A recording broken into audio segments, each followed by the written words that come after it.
Sir, can you please stand behind the yellow line? Sorry. Why is that so, yeah? So, let me explain.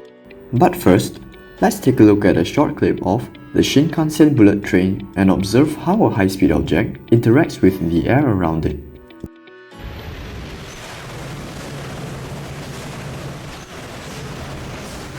As you can see from the motion of the snow particles, the movement of the train pulls air towards itself.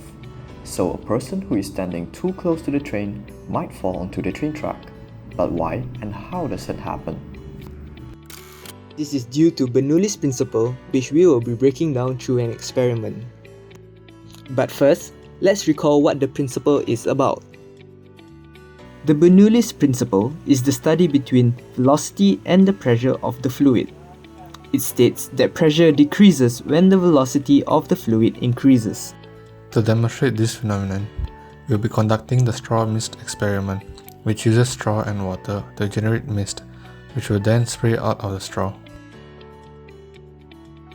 The things you'll need are cups, paper, water, red dye, scissors, and straw.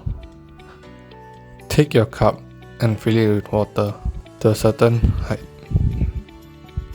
Then, add some food dye to allow the results on paper to be more visible and stir with the straw.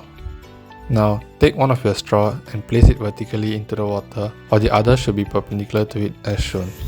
Now, it's time to blow.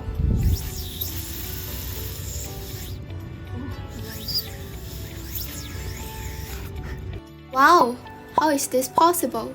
Well, as air is blown through the horizontal straw, it created a higher velocity. This causes a drop in the pressure area above the vertical straw, which is lower than the pressure in the cup.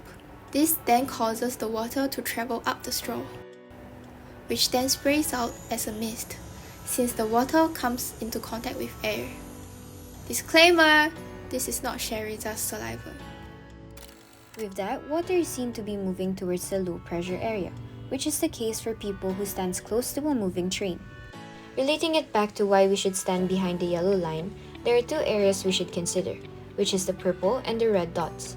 In area 2, the velocity is higher since it is near the moving train. With that, we can derive that V2 is more than V1, and using Bernoulli's equation, P2 will be lower than P1. With the pressure being lowered, this causes the person to fall towards the train tracks, and that's why barriers have been installed to prevent situations like this from happening. To further dissect the formula, we tested the experiment on different fluids to see the effects of different densities.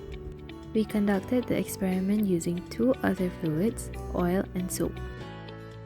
Using Bernoulli's equation, we will analyze the effects of the changes in density in the three experiments. Since the height of the straw in all experiments are the same, we can simplify the equation like so. Assuming that the velocity of the air blown in all three experiments are the same, the pressure at the end of the straw, P1, in all experiments are also constant. Now let's compare the experiment using oil and water. To keep P1 constant, when density decreases, velocity increases. Since density of oil is less than density of water, velocity of oil rising up the vertical straw, Vx, is more than the velocity of water, Vy. In the experiment, we see that oil rises up faster and easier compared to water. Because of the higher velocity, the mist distribution is more concentrated, resulting in large patch. On the other hand, the mist distribution for water is more spread out, and specks of water can be seen. So how about the experiment using soap? Using the same concept, when density increases, velocity decreases. Since the density of soap is higher than water, velocity of soap rising up the vertical straw, Vz, is lower than Vy. Because of this, when we conduct the experiment using soap, no mist is produced. However, we can see that the soap is rising up the vertical straw at a slow pace. We have come to the end of our experiment explaining the Bernoulli's principle. Thanks for watching. Now you know. Doors are closing.